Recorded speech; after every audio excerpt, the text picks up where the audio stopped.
Student, जब अपन ने Indian contract act क्या है, कब आया, कैसे आया, उसके बारे में पढ़ लिया है। और एक वैध अनुबंध को करने के लिए कौन से आवश्यक तत्व होते हैं उनको पढ़ लिया है। तो अपन अब देखते हैं कि कैसे क्वेश्चन बन सकते हैं। ठीक है, शुरू करते हैं। सबसे पहले है, इसने कहा अनुबंध अधिनियम लागू होता है। ऑप्शन आर 1 सितंबर 1872 से पहले किए गए अनुबंधों पर, गलत। 1 सितंबर 1863 से पहले किए गए अनुबंधों पर, गलत। 1 सितंबर 1872 से पहले किए गए तथा सितंबर 1872 के बाद प्रवर्तित किए जाने वाले अनुबंधों पर, गलत। इसका आंसर डी सही है। इसका आंसर डी है कि कॉन्ट्रैक्ट एक्ट किन अनुबंधों पर लागू होता है जो 1 सितंबर 1872 को किए गए हैं या उसके बाद किए गए हैं, उन सभी अनुबंधों पर अनुबंध अधिनियम लागू होता है। ठीक है, नेक्स्ट है भारत में किया गया अनुबंध। पहला ऑप्शन, अनुबंध अनुबंध अधिनियम के प्रावधानों तथा इस अधिनियम में स्पष्ट प्रावधानों के अभाव में व्यापार की प्रथाओं या परंपराओं द्वारा शासित होता है। ये बात सही है। अच्छा, कई बार क्या करते हैं लोग, सही है को हाथों हाथ टिक करते हैं। हाथों हाथ कभी टिक नहीं करना। हो सकता है बी और सी भी सही हो और फिर उपरोक्त सभी आंसर हो जाए। हो सकता है कि खाली बी सही हो और फिर उपरोक्त ए व बी ऑप्शन हो तो वो सही हो। इसलिए अगर पहला ऑप्शन बिल्कुल सही आपको लग रहा है तो भी आपको उसको हाथों हाथ टिक नहीं करना है। आपको बी सी ऑप्शन को पढ़ना है, फिर समझना है कि रखना है कि हटाना है। अनुबंध अधिनियम द्वारा शासित होता है, किंतु व्यापार की प्रथाएं एवं परंपराएं अधिनियम के प्रावधानों की अवहेलना कर सकती हैं। गलत लिखा है। इसमें ये लिख रहा है कि अनुबंध जो है वो अनुबंध अधिनियम द्वारा शासित होता है, किंतु व्यापार की परंपराएं उसकी अवहेलना कर सकती हैं, नहीं कर सकती। थर्ड कहता है अनुबंध जो है वो अनुबंध अधिनियम द्वारा शासित होता है, किंतु पक्षकारों के व्यक्तिगत कानून अधिनियम के प्रावधानों की अवहेलना कर सकते हैं। गलत। केवल अनुबंध अधिनियम के प्रावधानों से शासित होता है। अब देखो, ए और डी में से ए ज़्यादा सही है। किस तरह, मैं समझ ही नहीं आ रहा सर आप क्या बोल रहे हैं। देखो, भारत में कोई अनुबंध होगा तो क्या होगा, भारत में अब कोई भी अनुबंध होगा तो उस पर अनुबंध अधिनियम इंडियन कॉन्ट्रैक्ट एक्ट के नियम ही लगेंगे। पर्सनली आप लोग क्या चाहते हो, व्यापार की परंपराएं क्या कहती है, उससे मतलब नहीं है। लेकिन लेकिन अगर अनुबंध अधिनियम में जब आप अनुबंध कर रहे थे तो कुछ शर्तें आपने मान लीजिए तय नहीं की। अगर कुछ शर्तें आपने तय नहीं की तो वो फिर देखा जाएगा कि उस व्यापार में क्या परंपरा या प्रथा चल रही है। सपोज करो आप एक बाजार में गए, आपने वहाँ पे गोल्ड खरीदा। आपने वहाँ पे तय नहीं किया कि गोल्ड आप इतने दिन में वापस कर सकते हो या नहीं कर सकते हो। तय हो जाता तो फिर बात ही खत्म है। अगर आपने तय कर लिया कि 7 दिन में गोल्ड वापस किया जा सकता है, पसंद ना आने पर वापस किया जा सकता है, तो फिर उसको झक मार के लेना पड़ेगा, उसमें कोई डाउट नहीं है। लेकिन आपने तय नहीं किया। अब आपको मान लीजिए गोल्ड पसंद नहीं आया, आपके परिवारजनों को पसंद नहीं आया, छठे दिन आप वापस करने गए। मान लीजिए उस मार्केट में परंपरा है कि भाई अगर वापस करना है तो 3 दिन के अंदर वापस होगा, 3 दिन के बाद वापस नहीं होगा। तो फिर अब आपको नाराज हो या क्या हो, अब आपको उस व्यापार की प्रथा या परंपरा को मानना पड़ेगा। तो क्या मॉरल ऑफ द स्टोरी निकला, अनुबंध अधिनियम में जो बातें लिखी हैं वो सब पे बाध्यकारी हैं, वही लागू होगा। लेकिन अगर आपने अनुबंध में कोई बात तय नहीं की है तो फिर देखा जाएगा कि उस व्यापार में प्रथा क्या है, परंपरा क्या है, क्या ट्रेडिशन है, क्या कस्टम्स हैं, वो चलेंगे। तो जो डी लिखा है वो सही लिखा है, लेकिन इसमें केवल शब्द आ गया तो इसीलिए ए ज़्यादा सही है। ठीक है, तो ये आपको बस कोशिश क्या है, एमसीक्यू के थ्रू कोशिश क्या है भाई, हम थ्योरी नोट्स बता देते हैं, पढ़ा देते हैं, फिर एमसीक्यू, ताकि आप क्वेश्चनों को समझने का तरीका सीखें।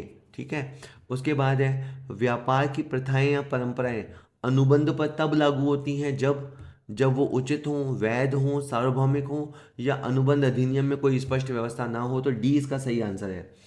व्यापार की परंपराएं, प्रथाएं, ट्रेडिशंस, कस्टम्स एक अनुबंध पे तभी लागू होती है जब आपने अनुबंध में क्लियर अग्रीमेंट नहीं किया हो। अगर आपने क्लियर अग्रीमेंट कर लिया तो फिर आपको उस व्यापार की क्या प्रथाएं, परंपराएं हैं उसको बॉदर करने की ज़रूरत नहीं है। इसीलिए जितना अनुबंध साफ सुथरा हो उतना ज़्यादा बढ़िया है, ताकि बाद में क्लेश नहीं होता, बाद में लफड़ा या कॉन्फ्लिक्ट नहीं होता। तो आपको क्या याद करना है, प्रथाएं परंपराएं तभी लागू होती हैं जब अनुबंध अधिनियम के प्रावधान स्पष्ट ना हो या उसमें आपने उसके लिए प्रावधान ना किया हो। नेक्स्ट, अनुबंध से सृजित होते हैं व्यक्ति लक्षी अधिकार के लोक लक्षी अधिकार, ए और बी दोनों ही, न तो ए और न बी। मैंने कहा था एक व्यक्ति को दो अधिकार जनरली होते हैं, एक व्यक्ति लक्षी अधिकार होते हैं जो किसी व्यक्ति के विरुद्ध होते हैं, और एक लोक लक्षी अधिकार होते हैं जो आपको संपूर्ण विश्व के विरुद्ध मिलते हैं। लेकिन अनुबंध से किनका जन्म होता है? याद रखिएगा, अनुबंध से केवल व्यक्ति लक्षी अधिकारों का जन्म होता है। अगर आपने किसी शोरूम से कार बुक कराई है, वो आपको कार डिलीवर नहीं करता है, तो आप शोरूम पे केस कर सकते हो, आप पूरी दुनिया में केस नहीं कर सकते। आपका अनुबंध जिसके साथ हुआ है आप उसी पे वाद प्रस्तुत कर सकते हो। आपका किराएदार किराया देने में नाटक कर रहा है तो आप उसके विरुद्ध वाद प्रस्तुत कर सकते हो, उसके माता पिता पे या उसके पड़ोसियों पे या मोहल्ले पे वाद प्रस्तुत नहीं कर सकते। तो अनुबंध से हमेशा व्यक्ति लक्षी राइट इन पर्सोनम का उदय होता है। नेक्स्ट इज अनुबंधात्मक संबंधों का जन्म होता है। अर्ध अनुबंधों से, न्यायालय के निर्णयों से, उपयुक्त सभी से। देखिए, अनुबंधात्मक संबंध, कॉन्ट्रैक्चुअल रिलेशंस, तो कॉन्ट्रैक्चुअल रिलेशंस तो कॉन्ट्रैक्ट से ही क्रिएट होते हैं। ठीक है, एक वचनदाता कहलाएगा, एक वचन ग्रहीता कहलाएगा, एक को हम प्रॉमिसर, एक को हम प्रॉमिसी कहेंगे अगर उनके बीच में कॉन्ट्रैक्ट हुआ है तो कॉन्ट्रैक्चुअल रिलेशंस हमेशा कॉन्ट्रैक्ट से क्रिएट होते हैं। इसका आंसर बी है। इसके सारे आंसर मैंने इस पीडीएफ के नीचे दे रखे हैं, पीडीएफ ऑब्वियस सी बात है आपको अवेलेबल कराई जाएगी। अंता अपनी कार बंता को बेचता है। अंता को उसका मूल्य बंता से वसूल करने का अधिकार है। ऑब्वियस सी बात है, उसने कार बेची तो उसका वसूल करने का अधिकार है। यह अधिकार किस प्रकार का है? ऑप्शन पढ़ने की जरूरत ही नहीं है। यह अधिकार उसका व्यक्ति लक्षी अधिकार है। उस कार को फिर वो किसी भी सड़क पे चला सकता है, किसी भी देश में चला सकता है, किसी भी शहर में चला सकता है, ये उसका लोक लक्षी अधिकार है। लेकिन कार कार उसने बेची है, उसका मूल्य वो वसूल करेगा, तो ये उसका व्यक्ति लक्षी अधिकार है। ठीक है। ठहराव का जन्म कब होता है? अग्रीमेंट कब होता है?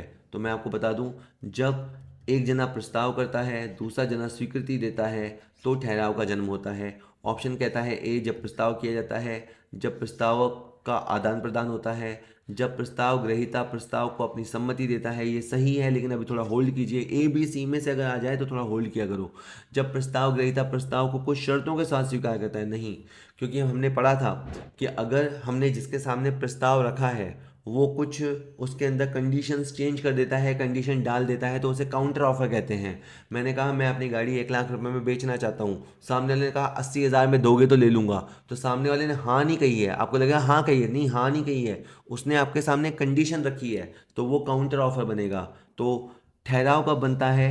जब प्रस्ताव ग्रहीता मतलब जिसके समक्ष प्रस्ताव रखा गया है, ऑफरी, जब ऑफरी प्रस्ताव को अपनी सम्मति दे देता है, अपनी कंसेंट दे देता है, जब वो हाँ कह देता है, हाँ भी कबूल है कबूल है कबूल है, तो फिर हो जाता है कबूल है। ठीक है। उसके बाद अनुबंध कब अस्तित्व में आते हैं? अनुबंध एक बड़ी चीज़ है। एक बार जब ठहराव हो जाता है और वो कानूनी रूप से प्रवर्तनीय होता है, ठहराव जब कानूनी रूप से प्रवर्तनीय होता है तो अनुबंध का जन्म होता है। तो ठहराव के लिए क्या चाहिए? ठहराव के लिए अभी अपन ने कहा प्रस्ताव चाहिए और सामने वाले की स्वीकृति चाहिए। तो फॉर्मूले में ये तीन चीज़ें हो गई। तो प्रस्ताव हो, प्रस्ताव पर सम्मति हो और कानूनी परिवर्तनीयता हो, तो वाकई में अनुबंध का जन्म हो जाता है। बाकी में क्या है? बाकी में उसने कुछ शर्तों पर स्वीकृति दी, ये प्रॉब्लम है। वचन हो, प्रतिफल हो, पक्षकारों की स्वतंत्र सहमति हो, लेकिन अनुबंध को कोई कॉन्ट्रैक्ट एग्जिस्ट करे उसके लिए वो लीगली एनफोर्सेबल होना चाहिए। कानूनी परिवर्तनीय एक बहुत भारी शब्द है जो होना चाहिए। तो इसलिए भले बाकी बाकी चीज़ें अभी आप कह सकते हैं सर ठहराव है, प्रतिफल है, निश्चितता है, लेकिन फिर इसके अंदर वो 11 या तो फिर 11 के 11 तत्व हों, इसलिए बढ़िया याद किया जाता है। प्रस्ताव हो, प्रस्ताव पर सम्मति या स्वीकृति हो, और फिर कानूनी परिवर्तनीयता हो, तो उसका आंसर ए रहने वाला है। नेक्स्ट इज ठहराव से क्या आशय है? वचनों का समूह, लेकिन मैंने आपको बताया था प्रत्येक वचन तथा वचनों का प्रत्येक समूह यानी promise and a set of promise जो एक दूसरे के लिए प्रतिफल का निर्माण करता है, वो होता है ठहराव। अग्रीमेंट में हम अग्री करते हैं, मैं कुछ दूंगा वो कुछ देगा, मैं कुछ करूंगा वो कुछ करेगा, मैं कुछ नहीं करूंगा वो कुछ नहीं करेगा, ऐसा एक ठहराव होता है। उसमें हम जो प्रॉमिस एक्सचेंज करते हैं वो प्रॉमिस ही एक दूसरे के लिए प्रतिफल का निर्माण करते हैं। ठीक है, तो फिर उसको क्या बोलते हैं? ठहराव। व्यापारिक अनुबंधों में सामान्य मान्यता जनरल अजम्पशन क्या मानते हैं? अगर आप एक ट्रेड ट्रांजैक्शन में जा रहे हैं, अगर आप एक ट्रेड कॉन्ट्रैक्ट कर रहे हैं, तो हम ये बिजनेस कॉन्ट्रैक्ट कर रहे हैं, तो हम ये मान के चलते हैं कि पक्षकार वैधानिक संबंध स्थापित करना चाहते हैं। जो पार्टीज हैं they are willing to bind one another, एक दूसरे को बांधना चाहते हैं। पक्षकार, इसमें लिखा है वैधानिक संबंध स्थापित करने का इरादा नहीं होता। पक्षकार भविष्य में संबंध स्थापित करेंगे। पक्षकारों का वैधानिक संबंध स्थापित करने का इरादा होता है। तो बिल्कुल व्यापारिक संबंधों में हमारी जनरल अजम्पशन यही होती है कि पक्षकारों का व्यापारिक संबंध स्थापित करने का इरादा होता है। सामाजिक ठहरावों में, सोशल अग्रीमेंट में हमारी जनरल अजम्पशन क्या होती है? हमारी जनरल अजम्पशन ये होती है कि पक्षकार आपस में वैधानिक संबंध स्थापित नहीं करना चाहते। ये हमारी पक्षकार वैधानिक पक्षकार सामाजिक संबंधों की स्थापना नहीं करना चाहते, पक्षकार उनका निष्पादन चाहते हैं। पक्षकार वैधानिक और सामाजिक संबंध स्थापित नहीं करना चाहते। ये डी सही है। ठीक है, लाइन में थोड़ा सा अंतर है, आप ध्यान से पढ़िएगा, क्योंकि मैं धीरे धीरे पढ़ूंगा तो आप बोर भी होंगे, लेकिन आपको एग्जाम में बहुत ध्यान से पढ़ना है। सामाजिक ठहराव में सामान्यतः मान्यता ये होती है कि पक्षकार अपने बीच में वैधानिक संबंध स्थापित नहीं करना चाहते। इसका आंसर डी है। हेलो स्टूडेंट्स, अगर आप कॉमर्स के स्कूल लेक्चरर की तैयारी कर रहे हैं तो हम आपके लिए कंप्लीट कोर्स लेके आए हैं। ये कोर्स हमारे ऐप पे अवेलेबल है, आपको प्ले स्टोर से उसे डाउनलोड करना होगा।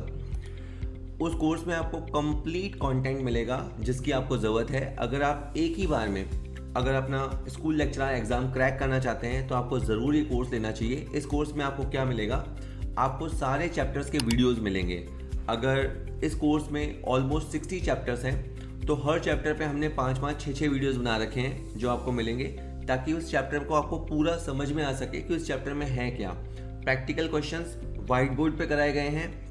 इसके अलावा थ्योरी लेक्चर्स के वीडियोस भी दिए गए हैं। चैप्टर होने के बाद प्रैक्टिस के लिए हर चैप्टर के 100 से ज़्यादा एमसीक्यू कराए गए हैं। कहीं कहीं तो 200 या 300 एमसीक्यू भी हैं। मिनिमम हर चैप्टर के 100 एमसीक्यू दिए गए हैं। इसके अलावा सारा कोर्स हो जाने के बाद प्रैक्टिस के लिए या एग्ज़ाम के लिए तैयार करने के लिए 50 सैम्पल पेपर्स दिए गए हैं। एक सैम्पल पेपर में 150 एमसीक्यू हैं। Total 7500 MCQs are there. इसके अलावा हर चैप्टर के नोट्स हमने दिए हैं। ये नोट्स और सारे एमसीक्यू हिंदी में भी हैं, इंग्लिश में भी हैं। तो अगर आप किसी भी लैंग्वेज से हैं, कोई बैरियर नहीं है, आप आराम से इसकी तैयारी कर सकते हैं। कोर्स लेने के बाद बाय द वे ऐसा होगा नहीं, पर बाय द वे अगर आप संतुष्ट नहीं हैं तो 5 दिन के अंदर आप मनी बैक गारंटी ले सकते हैं। कोई क्वेश्चन नहीं पूछा जाएगा, आपकी फीस पूरी की पूरी रिफंड कर दी जाएगी। जस्ट आपको 5 दिन कोर्स को लेके देखना है। अगर आपको अच्छा नहीं लगता है तो पूरी फीस आपकी वापस कर दी जाएगी। इसके अलावा ये सारा कंटेंट रिकॉर्डेड फॉर्म में है। फिर भी अगर आपको किसी क्वेश्चन में डाउट आता है, अगर आपको कोई क्वेश्चन समझ में नहीं आता या आप कुछ पूछना चाहते हैं, तो आप लगातार व्हाट्सएप ग्रुप में हमसे संपर्क कर सकते हैं। आप जो डाउट भेजेंगे शाम तक होते होते उसका फुल सॉल्यूशन आपको प्रोवाइड करा दिया जाएगा। नेक्स्ट इज व्यापारिक ठहरावों में पक्षकारों का वैधानिक संबंध स्थापित करने का इरादा माना जाता है। भाई अगर कोई बिजनेस ट्रांजैक्शन है तो उसमें वैधानिक संबंध स्थापित करने का इरादा हम मान लेते हैं, माना जाता है। स्पष्ट रूप से प्रकट या सिद्ध करने की जरूरत नहीं है, उसे अज्यूम ही कर लिया जाता है। ठीक है, मैंने कहा ना मैं केवल चारों ऑप्शन इसलिए नहीं पढ़ रहा क्योंकि आप बोर होंगे। बाकी आपकी स्क्रीन पे आ रहे हैं, आप हमेशा क्या करो, जैसे ही मैं क्वेश्चन पढ़ूँ आप स्क्रीन पॉज कर लो, स्क्रीन पॉज करके खुद ही समझो, खुद ही लगाओ। सामाजिक ठहरावों में पक्षकारों का वैधानिक संबंध स्थापित करने का इरादा जनरली तो नहीं होता, लेकिन स्पष्ट रूप से प्रकट या सिद्ध किया जाता है। ठीक है, अगर आप एक सोशल अग्रीमेंट में किसी को बाउंड करना चाहते हो, किसी के साथ वैधानिक संबंध स्थापित करना चाहते हो, तो आपको ये क्लियरली एक्सप्रेस करना पड़ेगा, क्लियरली प्रूव करना पड़ेगा कि मैं इससे सोशल अग्रीमेंट में एंटर हुआ था, लेकिन हमारा एक वैधानिक संबंध स्थापित करने का इरादा था। ठीक है, तो ये इस तरह से हो गया। इसके बाद ये अब हाँ या नहीं या एक तरह से सत्य असत्य ये क्वेश्चन है। देखिए कई बार क्या होता है कि सीधे सीधे एमसीक्यू नहीं आते, उल्टे वो बहुत टफ एमसीक्यू आते हैं जहाँ पे वो आपको 4 स्टेटमेंट दे देगा और वो ऐसे क्वेश्चन आते हैं जहाँ वो आपको बोलेगा सत्य कथन की पहचान करो या असत्य कथन की पहचान करो। तो वो बड़ी मुसीबत हो जाती है कि ट्रू एंड फॉल्स को आइडेंटिफाई करना कि which one is true and which one is false. वो एक्चुअली मैं तो मानता हूँ ट्रू फॉल्स वाले क्वेश्चन जो होते हैं वो एक क्वेश्चन नहीं होता, वो 4 क्वेश्चन होते हैं, क्योंकि आपको चारों क्वेश्चनों का सही आंसर हो तो वो एक क्वेश्चन का आंसर हो पाता है। जैसे भारतीय अनुबंध अधिनियम संपूर्ण भारत पर लागू होता है, ट्रू और फॉल्स।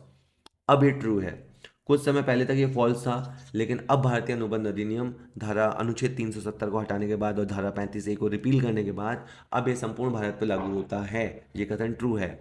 इसके बाद है भारतीय अनुबंध अधिनियम पक्षकारों के अधिकार एवं दायित्वों या बाध्यताओं को निर्धारित करता है। क्या लाइन है? भारतीय अनुबंध अधिनियम इंडियन कॉन्ट्रैक्ट एक्ट पक्षकार के अधिकार क्या होंगे, दायित्व क्या होंगे, बाध्य क्या होंगे, उनको निर्धारित करता है? नहीं करता सर, पक्षकार स्वयं निर्धारित करते हैं। याद रखिएगा, पक्षकार स्वयं निर्धारित करते हैं, कानून निर्धारित नहीं करता। मैंने कहा ना, आपको अपना मकान 10,000 किराए पे देना है या लाख रुपए किराए पे देना है, आपकी मर्जी है। सलमान खान को एक पिक्चर के 5 करोड़ लेने हैं या 5 रुपए लेने हैं, उसकी मर्जी है। कोर्ट उसमें कुछ नहीं कहेगा। अनुबंध से पक्षकारों के व्यक्ति अनुबंध से पक्षकारों को व्यक्ति लक्षी और लोक लक्षी अधिकार प्राप्त होते हैं। फॉल्स, गलत है। अनुबंध से पक्षकारों को व्यक्ति लक्षी अधिकार प्राप्त होते हैं, राइट इन पर्सोनम प्राप्त होते हैं। प्रत्येक ठहराव वैधानिक दायित्व उत्पन्न करता है। फॉल्स है सर। हर ठहराव, है ना, हर जैसे सास भी कभी बहू थी, इस तरह का कुछ नहीं है। लेकिन यह है कि हर ठहराव वैधानिक दायित्व उत्पन्न नहीं करता। जैसे हमने कहा ना, सामाजिक ठहराव, पारिवारिक ठहराव, घरेलू ठहराव। अपन अपनी, मान लो मैं मेरी पत्नी को कह दूं कि भाई मैं तेरे को 1 लाख रुपए का या 5 लाख का नेकलेस दिलाऊंगा, नहीं दिलाऊंगा तो कोई मेरे को कोर्ट में स्यू नहीं कर देगी, ठीक है ना, लीगल नोटिस नहीं भेज देगी, क्योंकि वो सामाजिक ठहराव है। हर ठहराव वैधानिक दायित्व उत्पन्न करता है। इन्होंने ये लिखा है करता है, नहीं करता, तो ये फॉल्स है। आपको ना एक बात और समझिए, ट्रू फॉल्स के लिए आपको ना बहुत क्लियर होना चाहिए कि नियम क्या है। फिर आपको देखना होता है कि क्या वही लिखा हुआ है क्या। अगर एग्जैक्टली वही लिखा हुआ है तो ट्रू हो जाता है। अगर वैसा नहीं लिखा हुआ है, उसको ट्विस्ट किया गया है, मोड़ा गया है, थोड़ा मरोड़ा गया है, तो वो फॉल्स होता है। प्रत्येक अनुबंध वैधानिक दायित्व उत्पन्न करता है। प्रत्येक अनुबंध अनुबंध तो आपके वैधानिक दायित्व उत्पन्न करेगा, ये आपका ट्रू है। उसके बाद है सामाजिक ठहराव न्यायालय में परिवर्तित करवाए जा सकते हैं, नहीं करवाए जा सकते। फॉल्स है। तो मैं लाइन क्या है, सामाजिक ठहराव न्यायालय में परिवर्तित नहीं कराए जा सकते। इन्होंने क्या लिखा है, कराए जा सकते हैं, तो लाइन को उन्होंने ट्विस्ट कर दिया, मोड़ दिया, तो आपको लाइक फॉल्स बोलना है, ठीक है। अब ये समझते हैं, पर मेरा देखो काम है। कई बार बच्चे क्या होते हैं, सर मेरे को तो ट्रू फॉल्स, और कई बच्चे के बोले ना लाइन में है और नहीं है आ जाता है ना, तो उनकी सांसें ऊपर नीचे हो जाती है, सर है नहीं है। देखना कि आगे कैसे मुश्किल करेगा। व्यापारिक ठहराव वैधानिक संबंध स्थापित करने के इरादे के बिना भी किए जा सकते हैं। व्यापारिक ठहराव में हम ये मानते हैं कि उनका वैधानिक संबंध स्थापित करने का इरादा है, लेकिन वाकई में व्यापारिक ठहराव भी बिना इरादे के भी स्थापित किए जा सकते हैं। बिल्कुल ये सही है। जैसे मैंने आपको बताया था कि आप जैसे किसी को पसंदगी पर माल बेचते हो कि तेरे को पसंद आए तो रख लेना, नहीं आए तो कोई टेंशन नहीं है, वापस कर देना। तो आप एक दूसरे को बांध नहीं रहे, वहाँ पे भी एक बिजनेस एग्रीमेंट हो रहा है, लेकिन आप एक दूसरे को फ्री रखना चाहते हो तो आप रख सकते हो। एक ठहराव जिसका अर्थ निश्चित नहीं है अथवा निश्चित नहीं किया जा सकता व्यर्थ नहीं है, जबकि सही लाइन है व्यर्थ है। अगर एक अग्रीमेंट है, उसकी शर्तें क्लियर नहीं है और ना आगे जाके क्लियर हो सकती हैं, तो वो ठहराव क्या है, व्यर्थ है। इन्होंने क्या लिखा है, व्यर्थ नहीं है, तो ये क्या हो जाएगा, फॉल्स। उसके बाद है वैधानिक दायित्व उत्पन्न करने के इरादे के बिना किया गया ठहराव कानूनी रूप से प्रवर्तनीय नहीं होता। अब है नहीं का चक्कर पड़ गया ना। नियम क्या है, अगर आप वैधानिक रूप से दायित्व उत्पन्न करना चाहते हो तो वो ठहराव अनुबंध होता है। जब आप वैधानिक संबंध स्थापित करना चाहते हो, इन्होंने क्या लिखा, वैधानिक दायित्व उत्पन्न करने का आपका इरादा नहीं है। वैधानिक दायित्व उत्पन्न करने का आपका इरादा नहीं है, तो फिर ठहराव का निर्माण नहीं होगा। तो इसमें क्या लिखा है, ठहराव कानूनी रूप से प्रवर्तनीय नहीं होता, सही लिखा है। ये 22वां जो लिखा है वो ट्रू लिखा है। अगर आपका वैधानिक दायित्व उत्पन्न करने का इरादा नहीं है, आप लीगली एक दूसरे को बांधना ही नहीं चाहते, तो वो ठहराव कानूनी रूप से प्रवर्तनीय नहीं है। फॉल्स, मतलब ये ट्रू लिखा हुआ है, कोई दिक्कत नहीं है। प्रत्येक विधि मान्य अनुबंध लिखित में किया जाने वाला अनिवार्य है, ऐसा नहीं है, ऐसा नहीं है। हर अनुबंध लिखित में ही हो वो ज़रूरी नहीं है। आप लिखित, मौखिक, गर्भित, अस्पष्ट किसी भी तरह का अनुबंध कर सकते हैं, कोई प्रॉब्लम नहीं है। कोई भी ठहराव कानून से प्रवर्तित करवाया जा सकता है यदि उसमें वैध अनुबंध का कोई भी आवश्यक तत्व विद्यमान होता है। कोई भी आवश्यक तत्व विद्यमान होता है नहीं, सभी, सभी वर्ड जरूरी है। अगर आपको कोई ठहराव को लीगली एनफोर्सेबल कराना है तो उसके अंदर सभी आवश्यक तत्व होने चाहिए, एक से फिर काम नहीं चलेगा। इसके बाद है विधिक दायित्व सृजित करने के आशय से किया गया करार या ठहराव विधि में परिवर्तनीय नहीं है। विधिक दायित्व, अगर आप लीगल लाइबिलिटी क्रिएट करना चाहते हो, अगर आपने ऐसा कोई करार किया है या ठहराव किया है तो वो विधि में परिवर्तनीय है। इन्होंने लिखा नहीं है, तो ये फॉल्स हो जाएगा। अगर आप लीगल रिलेशन क्रिएट करना चाहते थे, लीगल लाइबिलिटीज ऑब्लिगेशंस क्रिएट करना चाहते थे, तो फिर आपने जो करार या ठहराव किया है वो लीगली इन्फोर्सेबल होगा। इन्होंने लिखा नहीं होगा, इसलिए फॉल्स हो गया। पक्षकारों के मध्य सृजित सभी प्रकार की बाध्यताएं संविदा या अनुबंध का भाग हैं, ये फॉल्स है। मैंने आपको बताया था कि अगर न्यायालय आदेश देता है तो भी आपका दायित्व उत्पन्न हो सकता है। अगर आप अर्ध अनुबंध में गलती से एंटर हो जाते हैं या किस्मत से एंटर हो जाते हैं तो वहाँ पे भी आपका आपका दायित्व क्रिएट होता है। अगर आप रिलेशन में हैं, पति पत्नी के रिलेशन में हैं, माता पिता के साथ रिलेशन में हैं, माइनर बच्चे के साथ रिलेशन में हैं, तो भी आपकी कुछ जिम्मेदारियाँ हो जाती हैं। अगर कोई आप कोई ये ना कहें कि आप असभ्य आचरण करते हैं, कोई क्राइम करते हैं, तो भी आपका वैधानिक दायित्व उत्पन्न होता है। तो कहने का मतलब है कि पक्षकारों के मध्य कई प्रकार से दायित्व या बाध्यताएं उत्पन्न हो सकती हैं, लेकिन वो अनुबंध का भाग होंगी ऐसा नहीं है। मतलब दायित्व 5 प्रकार से उत्पन्न हो सकते हैं, इसके लिए आपको फुल वीडियो देखना पड़ेगा। अनुबंध दायित्व 5 प्रकार से उत्पन्न हो सकते हैं और केवल अनुबंध की वजह से ही दायित्व उत्पन्न हो ऐसा नहीं है।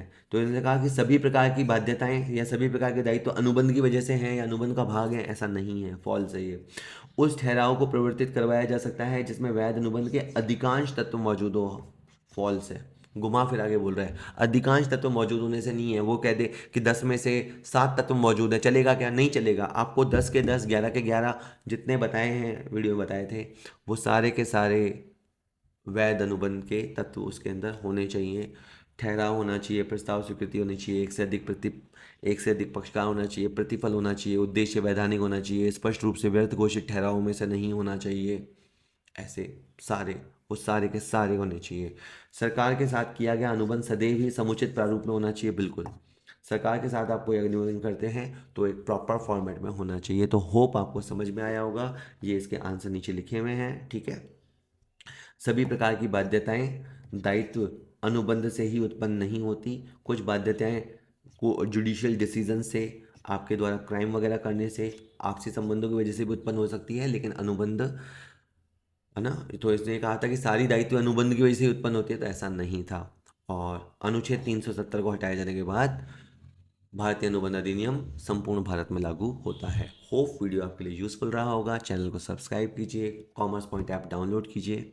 चलिए पढ़ाई करते रहिए।